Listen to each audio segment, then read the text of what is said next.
தனிப்பெரும் கருணை அருட்பெரும் ஜோதி எல்லா உயிர்களும் இன்புற்று வாழ்க. வள்ளல் மலரடி வாழ்க வாழ்க. திருச்சிற்றம்பலம். உலகலாம் போற்ற ஒளிவடிவாக விளங்கும் அருட்பெருஞ்சுதி ஆண்டவரின் திருவருளையும் அவரின் பரிபூரண அருளை பெற்ற சர்க்குரு சிதம்பர ராமலிங்க சுவாமிகளின் குருவருளையும் மனமொழிமையால் போற்றி பணிகின்றேன் தயவுடன். இவ்வுலகத்தில் மனித பிறப்பை பெற்றுக்கொண்டவர்கள் இப்பிறப்பினால் அடையத்தக்க ஆன்மலாபத்தை காலமுள்ள புதறிந்து அடைய வேண்டும். ஆன்மலாபம் என்பது எவ்வித ஆதாரம் இல்லாத ஏழைகள் பசியை போக்கித்தான் பெற வேண்டும். இது சர்க்குரு வாக்கு, அருட்பெருஞ்சுதி இறைவனின் வாக்கு. நாம் செய்த செயலின் நுழைவாக இன்ப துன்ப அனுபவங்கள் யாவும் வந்து கொண்டே உள்ளது. அப்படி வருகின்ற துன்பம் யாவும் பொறுத்து எல்லா உயிரும் இன்பமாக வாழ எண்ணினாலே எல்லாம் செயல்கூடும். திருவருள் விளைதல் என்ற தலைப்பில் பெருமான் 17வது பாடலில் சிவம் திகழ் கருணை திருநெறி சார்பும் தெய்வம் ஒன்றே எனும் திறமும் நவம் தரு நிலைகள் சுதந்திரத்தியலும் நன்மையும் நரைதிரை முதலாம் துவந்துவம் தவிர்த்து சுத்தமாதியமும் சுகவடிவம் பெரும்பேரும் தவம் திகழ் எல்லாம் வல்ல சித்தியும் நீ தந்தருள் தருணம் இதெனக்கே என இப்பாடலை பதிவு செய்கின்றார்கள். தவம் திகழ் எல்லாம் வல்ல சித்தியும். பெருமான் கூறும் தவம் யோகத்துக்கெல்லாம் பெரிய யோகம், ஞானத்துக்கெல்லாம் பெரிய ஞானம், ஜீவகாருண்ய ஒழுக்கம் மட்டுமே என்கின்றார். சரி, இது எப்படி? சக்தி என்பது ஆற்றல், ஆற்றல் என்பது காற்றின் செயல்பாடு, காற்றின் செயல்பாடு என்பது மனம், மனத்தின் செயல்பாடு பரவகாரமாகிய பசித்தோர் பசி நீக்க அவர் உயிரை காப்பாற்றிய புண்ணிய பலன், தடையற்ற இயக்கமாகிய தனி பெருங்கருணையினால் நீ உபகாரம் செய்ததால் உனக்கு உபகார சக்தி உண்டாகி இந்த தவம் திகழ்ந்தால்தான் எல்லா விதமான ஆற்றல்களையும் பெற்றதாக பெருமான் கூறுகிறார். அகவலிலே இயற்கை விளக்கம் சித்து. என்றும் உள்ளது வாய், எங்குமோர் நிறைவாய், என்றும் விளங்கிடும் என் தனி சித்தே. எல்லாம் வல்ல சித்து என மறை புகண்டிட இதற்குள் உள்ள மறைகள் யாவும் கூற எல்லாம் விளங்கிடும் என் தனி சித்தே என நிறைவு செய்கின்றார். அருள் என்பது இறைவனின் உண்மை விளக்கம், ஜீவகாருண்யம் என்பது ஜீவர்கள் ஆன்ம உண்மை விளக்கம். பசித்த ஏழைகளின் பசியை போக்கி அந்த ஆன்மா கருவி கரணம் தலைத்து ஆற்றல் விளக்கம் பெற நாம் செயல்பட உபகாரத்தால் உபகார சக்தி கூடி இறைவனின் உண்மையான விளக்கம் பெறுவோம் என்கின்றார் சர்க்குரு. ஆற்றல் பற்றி சர்க்குரு கூறுகையில் அகவலில் 242வது வரியில் கரும சித்திகள் கலைபல கோடியும் அரசுரை எனக்கருள் அருட்பெருஞ்சுதி எனவும் நாம் செய்த செயலின் விளைவாக உண்டாகக்கூடிய ஆற்றல் என்கின்றார். 244வது வரியில் யோக சித்திகள் வகை உரு பல கோடியும் ஆக என்ற எனக்கருள் அருட்பெருஞ்சுதி என்கின்றார். நம் செயல்பாடு புறமாகிய புருவமத்தியில் கூடுவது யோகம், அது அகம். 246வது வரியில் ஞான சித்தியின் வகை நல்விரிவு, அதாவது ஆடுரு சித்திகள் 64 கோடி 448 கோடி ஆற்றல்களும், கூட்டூறு சித்திகள் கோடி பல் கோடியும், அறிவுறு சித்திகள் அனந்த கோடியும் எனும் அகவலில் 912, 14, 16வது வரிகளில் குறிப்பிடுகிறார். ஞானம் என்பது தெளிவு, அறிவு, ஒளி. ஒளி கூட ஞானத்தின் ஞானமாகிய 16ஆம் நிலை கடந்து அகவலில் ஈரன் நிலையென இயம்புமேல் நிலையில் பூரண சுகமாய் பொருந்துமை பொருளை என்கின்றார். நம் தரத்துக்கு தக்கவாறு தினசரி உயிர்களுக்கு கருணை செய்ய ஆற்றல் சித்து கூடும். ஏழையாய் இருந்த ஒருவர் தன் செயல்பாட்டால் இப்பொழுது பணக்காரனாக மாறுவது போல் நீ தந்து அருள் தருணம் ஈது எனக்கே அருட்பெருஞ்சுறைவர் காலமும் நியதியும் காட்டி எவ்வுயிரையும் தலைக்கச் செய்பவர். அவர் 1867க்கு முன் காட்டின் இயக்கமாகிய மனம் முடிவு நிலை, நாதம் தசநாதம் என்பார்கள். விஞ்ஞானத்திலும் ரேடியோப்டி சப்தம் மட்டும் கேட்க முடியும். மெய்ஞானம் தன் அகத்தில் நாதம் கேட்டனர். ஆனால் இன்று 1867க்கு பின் ஆன்மா என்னும் அறிவு ஒளியை பற்றியும், ஒளியும் கூடினால் மரணமில்லா பெருவாழ்வு அடையலாம் எனவும் பெருமான் கூறுகிறார். இதில் விஞ்ஞானம் ஒளியும் அதாவது டிவி பெட்டி, டச் ஸ்க்ரீன் இவைகளெல்லாம் நாம் பார்க்கலாம், கேட்கலாம். மெய்ஞானம் மன இயக்கம் காற்று எவ்வித ஆதாரம் இல்லாத ஏழைகளை பசியை போக்கும் செயல்பாட்டை பலகாலம் தினசரி செய்ய தயவு ஒளியாக மாறி ஆன்ம ஒளியாகி இந்த ஆன்ம ஒளி பிரகாசமடைந்து அருள் ஒளியுடன் கலக்கிறது. கலந்தால் இறைநிலையிலிருந்து அம்மயமாகலாம். சிவம் திகழ் கருணை திருநெறி சார்பும் முன்பு அன்பே சிவம் அதாவது சி என்ற உயிர் பொருளை என்ற காற்றின் இயக்கமாகிய மனதின் மூலம் மந்திரத்தை உருவேற்றி அடைந்த நிலை ஆண்டவரிடத்த அன்பு மட்டும் கொண்டு இவர் போய் அடைந்த நிலை. அதனை சாமீப, சாரூப, சாயுச்ச, சாலோக பதவி என்றார்கள். இப்போது கருணையே சிவம். சி என்பது ஆன்ம ஒளி வெளிச்சம்.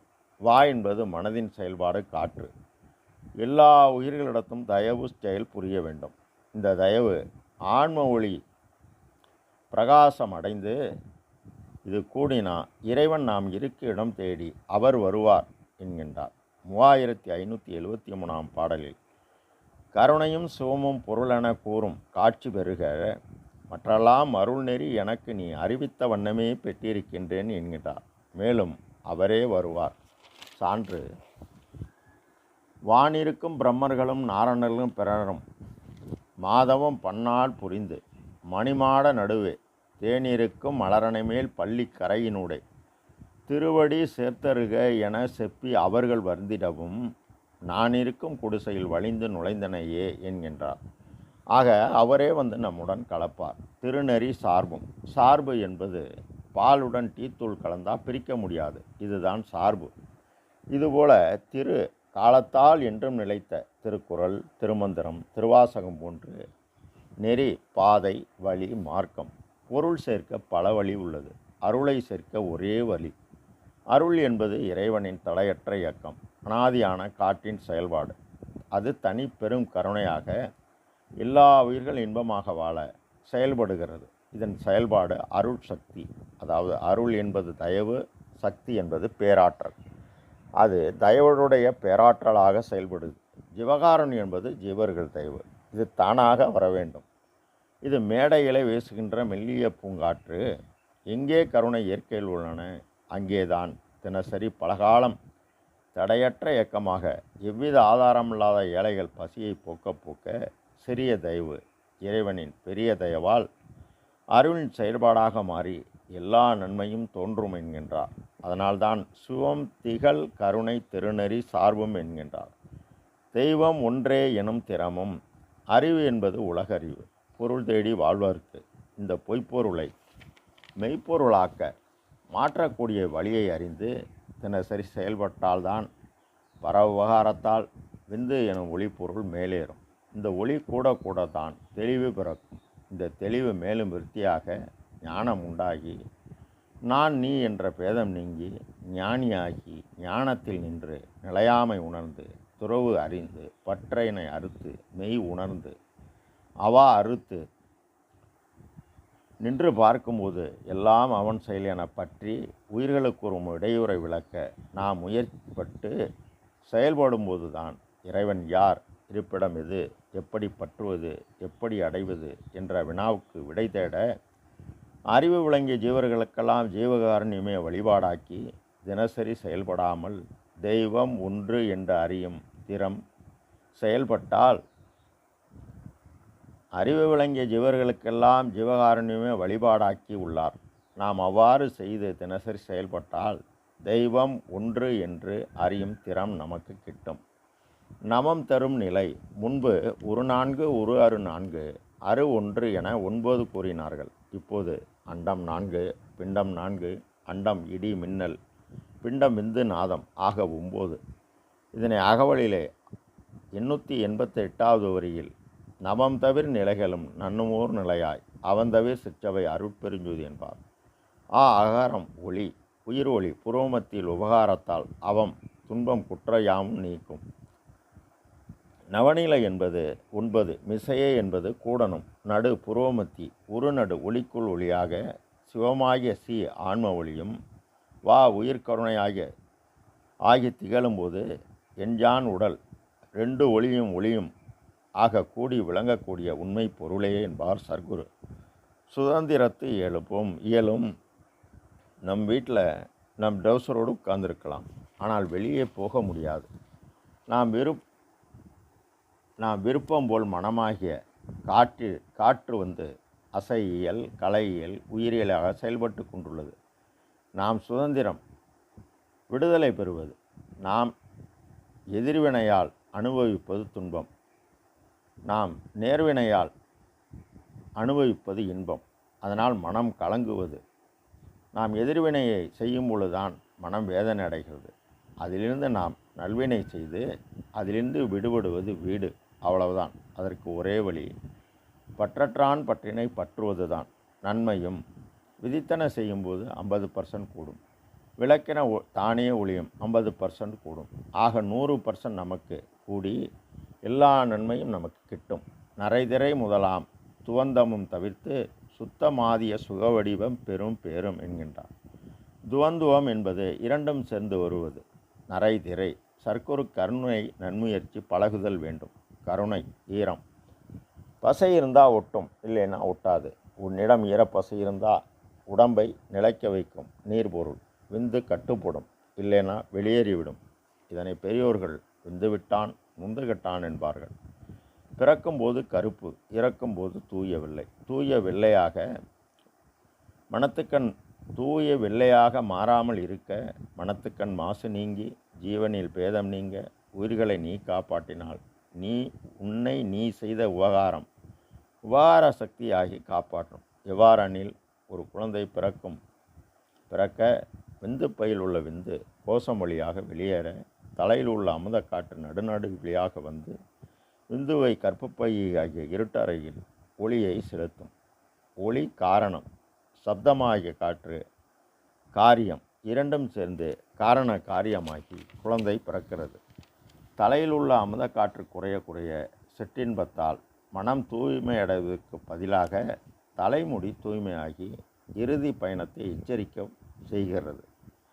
இதை தவிர்க்க மண்ணுயிர் ஓம்பி குலை தவிர்த்து அறம் மீறாது பொறுமையுடன் நம் தரத்துக்கு தக்கவாறு ஈதல் இசைபட வாழ்ந்து இத்துவக்க இன்பம் பெற்று முடிந்தவரை பொய்ப்பொருளை மெய்ப்பொருளாக்கும் வதே நம் வழி. பாடுபடுகின்ற வரை பலனுண்டு. சுத்தமாதிய சுகவடிவம் பெரும் தயவு வளர் தவம். என்னை ஏறா நிலைமிசை ஏற்றியது தயவு என்பார். தவம் நிறைந்த தயவும் நிறையும். தயவு வளர்ந்து தவம் நிறைந்து 4 இடம் காரியப்படும். இந்திரியமாகிய கண்ணோட்டம் பெறும். கரணமாகிய மனம் செயல்பட கரையும். குணம் நற்குணம் வாய்க்க உயிரினில் காற்றின் இயக்கமாகிய மனம் பேதம் உண்டாகாது. பேதம் நீங்கும் போது உயிருணர்வு பெறும். உயிருணர்வு பெற்றால்தான் அருளுணர்வு வரும். அருள் பரிபூரணமாக நிறைகின்ற போதுதான் கண்களில் நீர் பெருகி கால் வழிந்து ஓடும். அதனால் ஊற்றிலும் கண்ணீர் உடம்பு நனைந்து அருளமுதம் சுரக்கும்.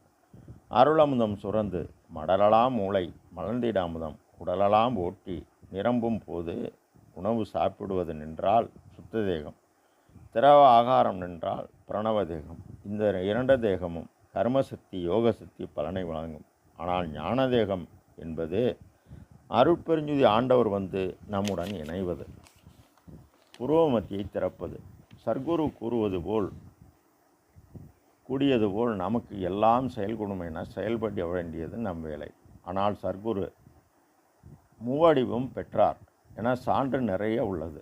அகவலிலே 64இல் முச்சுடர் ஒளிகளும் முயங்குற அளித்தொருள் அச்சுடராம் சபை அருட்பெருஞ்சுதி எனவும் 238வது வரியில் முத்திரல் வடிவமும் முன்னியாங்க எய்துறும் அத்திரல் எனக்கருள் அருட்பெருஞ்சுதி எனவும் சூரிய சந்திர ஜோதியுள் ஜோதி என்று ஆரியர் புகழ்தரும் அருட்பெருஞ்சுதி எனவும் 5057வது பாடலில் எனக்கும் நின்னை போல் நுதற்கண் ஈந்து மதனையே எரிப்பித்தாய் பின் எழுப்பி கொடுத்தாய் அருவம் மதனையே சினக்கும் கூட்டை உதைப்பித்து ஒழித்து சிதைவு மாற்றியே தேவர் கற்பம் பலவும் காண செய்தாய் போற்றியே என்பார். அதாவது அந்த 3வது நிலையாகிய ஒளிதேகம் பெற்றுள்ளார். அவர் கூறியபடி செயல்பட்டால் நாமும் பெறலாம். இதற்கு 4600ஆம் பாடலில் ஊன உடம்பே ஒளி உடம்பாய் ஓங்கி நிற்க ஞான அமுது எனக்கு நல்கியதே வான பொருள் பெரும் ஜோதி பொதுவில் விளங்கும் அருட்பெருஞ்சோதி என உறுதி செய்கிறார். இவை யாவும் என்னை ஏறா நிலைமிசையில் ஏற்றியது தயவுதான் என்னை ஏற்றியது என்கிறார். நாமும் தயவுடன் செயல்பட எல்லாம் செயல்கூடும். அருட்பெரும் ஜோதி அருட்பெரும் ஜோதி தனிப்பெரும் கருணை அருட்பெரும் ஜோதி எல்லா உயிர்களும் இன்புற்று வாழ்க. உல்லாவிரதம் குலைமலாம் நல்லோர் நினைத்த நலம் பெருகும். எல்லோரும் வாழ்கை சேர்ந்து திரு அருட்பிரகாச சர்க்குருநாதர் திருவடிகளே அபயம் அபயம் அபயம் அபயம் அபயம். திருச்சிற்றம்பலம்.